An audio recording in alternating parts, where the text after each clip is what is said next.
Colin Stan nació en las afueras de Riverside, California, en diciembre de 1956. Creció con dos hermanas en su casa. Sus padres se divorciaron cuando ella era pequeña, así que básicamente fue criada solo por su madre, quien trabajaba cultivando cítricos y haciendo todo lo que pudiese para que no le faltara nada a sus hijas. A pesar de haberse divorciado, su padre era súper atento con las niñas y siempre se las llevaba para casa todos los fines de semana. Colin tenía muy buena relación con sus hermanas, sobre todo con Bonnie. Eran inseparables las dos. A veces discutían y peleaban, pero eso era algo normal entre hermanas. Colin era una muchacha peculiar. La mejor manera de describirla es que era un espíritu libre. No le gustaba estar encerrada en su casa por mucho tiempo. Enseguida se ponía ansiosa. Sus actividades favoritas eran trepar árboles y montar bicicleta y patines. Todo lo que fuese al aire libre a ella le venía bien. Su infancia fue bastante agradable, hasta que un día su madre se buscó un tipo. Colin no soportaba a su padrastro. Él era demasiado serio, un hombre pesado, no le gustaban los niños ni estar cerca de ellos y no se escondía para decirlo. Vivir en la misma casa con ese individuo era bastante insoportable. Por esa razón, cuando Colin tenía 14 años, decidió mudarse por completo con su padre y un año más tarde, las demás hermanas le siguieron el paso y se acabaron mudando con su padre también.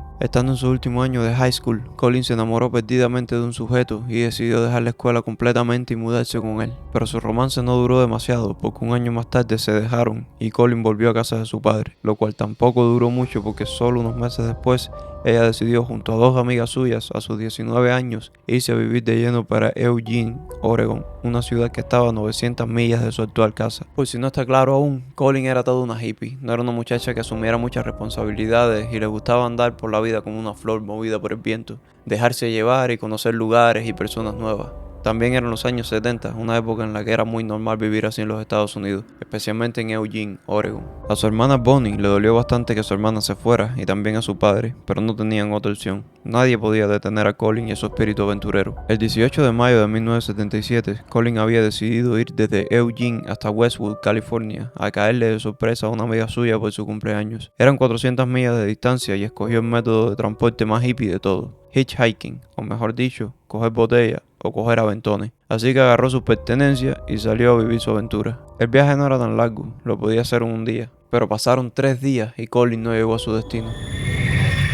Sus amigas y compañeras de apartamento se empezaron a preocupar. Ellas llamaron a la familia de Colin en California para ver si ellos tenían idea de que Colin no había llegado a Westwood y su familia tampoco había escuchado nada de ella. De hecho, después de esa llamada fue que se enteraron de que Colin había salido a coger botella por ahí. Todos sabían que algo muy malo estaba pasando.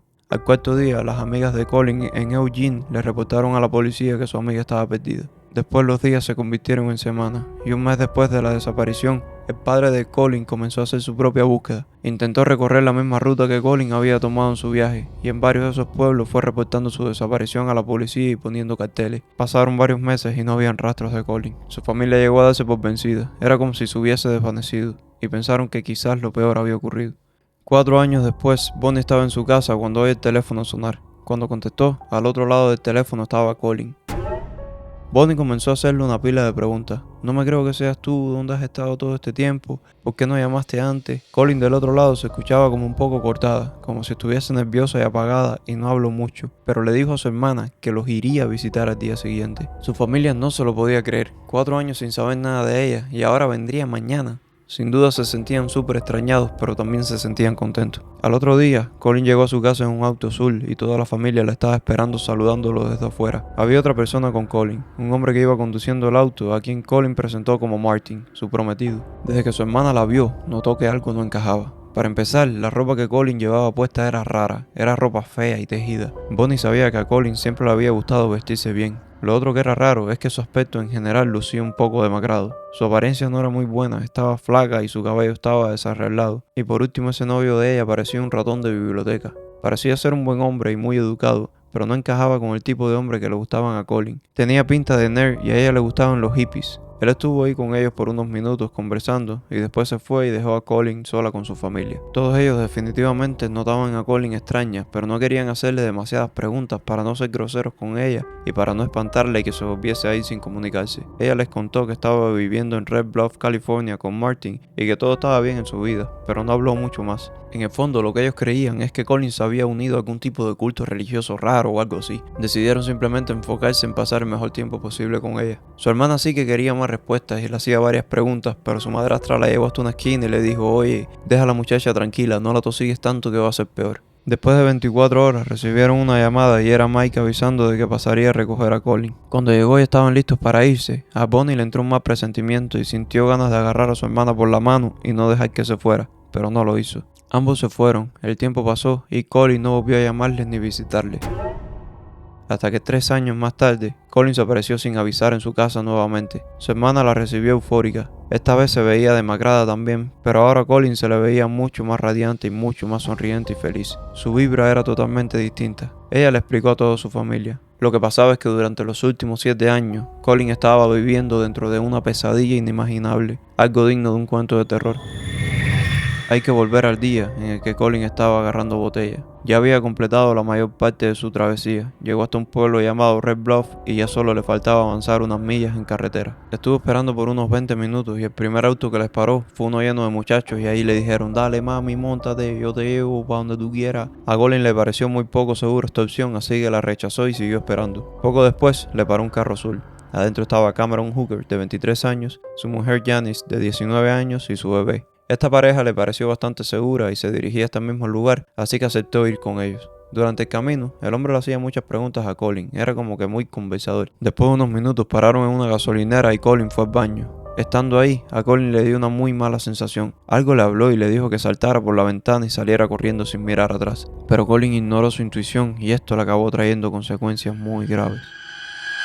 Cuando se volvió a subir en el carro, Cameron le dijo a Colin que iban a pasar a ver unas cuevas de hielo muy lindas que habían cerca y agarró un camino rural que estaba en el medio de un bosque. El carro se detuvo, la mujer salió del auto con el niño y se alejó un poco. Cameron saltó para el asiento trasero con Colin, le puso un cuchillo en el cuello y le dijo: si gritas te despingo. Después le colocó este artilugio de cuero que él había fabricado en la cara para impedirle a Colin que pudiera gritar. La sacó del auto, abrió el maletero y ahí tenía esta especie de caja no muy grande de madera con espuma por dentro, diseñada por él también. Le metió la cabeza en la caja y la tiró para el maletero. Allá adentro, Colin estaba muerta de miedo y preguntándose por qué le hacían esto y qué iban a hacer con ella. Cameron y su mujer volvieron al auto y él salió manejando. Unos minutos después fue bajada del auto y Cameron le quitó la caja de la cabeza y le puso una venda en los ojos. La metió para dentro de su casa y la bajó hasta el sótano. Ahí le quitó la ropa y le amarró las manos al techo dejándola suspendida. Después le dio un par de azotes con un látigo y empezó a tener sexo con su mujer en el mismo sótano al lado de Colin mientras ella seguía ahí suspendida. Cuando terminaron, Cameron la bajó, le amarró las manos, le metió la cabeza en aquella caja que apenas la dejaba respirar y ellos subieron para arriba y dejaron a Colin allá abajo en el sótano. El Cameron Hooker era un perverso que estaba obsesionado con revistas pornográficas exóticas. Tenía muchas fantasías locas, pero era demasiado feo para ser la realidad. Hasta que un día, cuando tenía 19 años, le presentaron a Janice, una muchacha de 15 años que era básicamente una apestada social igual que él, pero mucho más joven. Janice era una muchacha con muy baja autoestima y muy manipulable. Comenzaron a salir y ella estaba encantada con Hooker porque nadie le había dado tanta atención y la había tratado tan bien en su vida. A poco tiempo se casaron y Hooker se la llevó de casa de sus padres y se mudaron solos para su propia casa. A partir de aquí él comenzó a someter a Janice a todo tipo de torturas y fetiches raros que se le podrían ocurrir. Ella siempre accedía por miedo que Cameron la abandonase, pero con el tiempo cada vez la cosa era más brutal y ya Janice no quería continuar. Así que Hooker le propuso algo. Le propuso buscar otra mujer y tenerla como esclava en la casa. Esto le ayudaría a satisfacer muchas de sus fantasías. Janice aceptó con la condición de que le hiciera un bebé y de que no podría tener sexo con aquella mujer porque eso iba en contra de las reglas del matrimonio. Hooker estuvo buscando por su víctima durante más de un año, pero no había tenido éxito hasta que encontró a Colin en aquella carretera. Durante los primeros meses, Hooker mantuvo a Colin en el sótano amarrado durante todo el día. A veces la visitaba para darle comida, darle un tibor para que hiciera sus necesidades y por supuesto para violar. Esto rompía el acuerdo con su esposa, pero siempre lo hacía cuando ella no estaba en casa. Hooker amenazó a Colin con matar si gritaba, así que ella se mantuvo bastante obediente todo el tiempo. Aquí empieza una parte muy rara de la historia. Después de 8 meses estando secuestrado, el tipo bajó para el sótano y le hizo leer y firmar un contrato que él mismo se inventó, diciendo que era un contrato que la volvería su esclava para siempre. Y le dijo que había una organización que estaba en todo el mundo que respaldaba ese contrato llamada La Compañía. Le dijo que la compañía estaba en todos lados y que sus miembros siempre la estaban vigilando. Le advirtió que si se le ocurría escapar o contarle a alguien, la compañía le iba a matar a ella y también a toda su familia. Le obligó a firmar el contrato e incluso Janice, su mujer, le dijo a Colin que era inútil escapar, que la compañía verdaderamente existía. Colin se lo creyó, pensó que esto era real y esto le permitió a Cameron dar un paso más en su control. Después de firmar ese contrato, le permitía subir a la parte superior de la casa más a menudo y ayudar a fregar los platos y cosas así. La cosa se pone aún más turbia. Un año después, Hooker decidió mudarse por un lugar más apartado en una casa móvil para evitar que sus vecinos llegaran a sospechar de algo. Esta nueva casa no tenía sótano, así que a Colin a partir de ese momento la mantenían encerrada durante más de 20 horas al día en una caja de madera debajo de la cama de Cameron y Janice, en la que apenas tenía espacio para moverse. Esa pequeña caja con agujeros para que pudiese respirar se volvió su propio hogar. Allí adentro tenía un tibón metálico para hacer sus necesidades mientras se mantenía acostada. Desde ahí abajo ella podía escuchar como Hooker a su esposa de vez en cuando en la cama. Incluso llegó a sentir como Janice le dio a luz a su segundo hijo encima de esa cama mientras ella estaba encerrada abajo. Cuando el bebé nació, Hooker sacó a Colin, dejó que lo viera por unos segundos y después la volvió a encerrar. A medida que pasaba el tiempo, a Colin le permitieron estar afuera más seguido, trabajando en el patio, en la casa y sirviendo de niñera para los niños. Incluso la dejaban salir a correr afuera por unos 15 minutos a veces. Su miedo de la supuesta compañía la seguía manteniendo prisionera. Los Hooker le contaron a las demás personas y vecinos que Colin era simplemente su niñera. Después de 4 años siendo su prisionera, un día Hooker le dio una gran sorpresa. Le dijo que la compañía le había permitido visitar a su familia, pero le advirtió que la iban a estar vigilando en todo momento y que si decía algo, en cuestión de segundos la compañía iba a llegar al lugar y acabar con ella y con su familia. Le ordenó a Colin que lo presentara ante ellos como su prometido Mike, y ahí fue cuando se dio la visita de Colin a su familia. Durante las 24 horas que estuvo ahí, ella tenía muchas ganas de contarles la verdad, pero su miedo a la compañía era muy grande y la mantuvo en silencio. Por otra parte, su familia fue quien pensó que Colin era la que estaba involucrada en alguna especie de culto, dada su extraña actitud ese día. Para Hooker esto fue como una muestra de poder. Hizo esto para sentirse como un duro, al tener la capacidad de dejar a su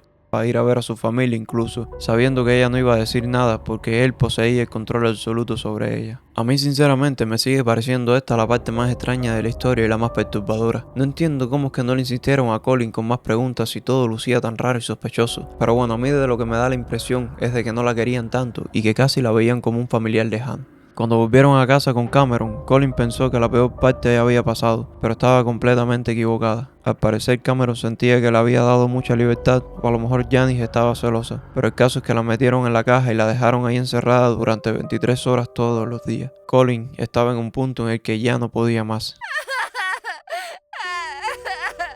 Janice después de un tiempo la comenzó a sacar de la caja de vez en cuando su marido no estaba en casa para leer la Biblia con ella. Hasta el momento ellas no habían tenido una buena dinámica entre ellas porque Janice se sentía celosa de Colin todo el tiempo. Pero ahora habían empezado a desarrollar una especie de vínculo espiritual. Después Janice la comenzó a dejar dormir arriba. Incluso iban a la iglesia juntas y también Colin consiguió un trabajo en un motel. Janice, quien se sentía cada vez más culpable, le contó parte de la historia a su pastor y le preguntó que si tener a Colin viviendo en su casa como casi una segunda esposa era correcto. El pastor le dijo que no, que Dios no lo aprobaría. Así que Janice tomó una decisión. Fue para el trabajo de Colin y le contó toda la verdad. Le dijo que la compañía no existía, que podría irse sin ningún problema y que ella también estaba harta del abuso de Hooker. Colin rompió a llorar. No se podía creer que durante 7 años había sido víctima de esa mentira. El día siguiente, mientras Cameron estaba en el trabajo, recogió sus cosas y ordenó un autobús para su casa. Antes de montarse en el autobús, llamó a Hooker en un acto desafiante para decirle: "Oye, cingao, me voy y no me vas a volver a ver.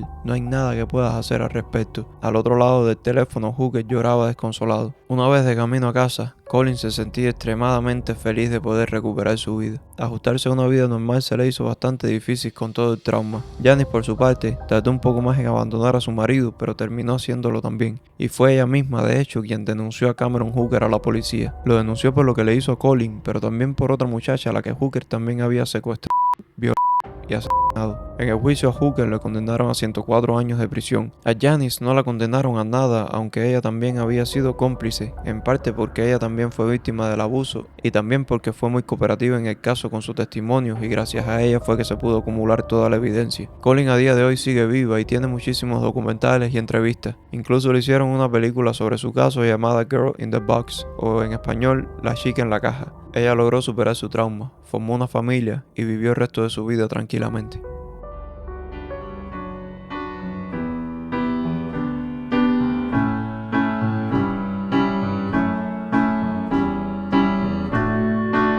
I don't let you down.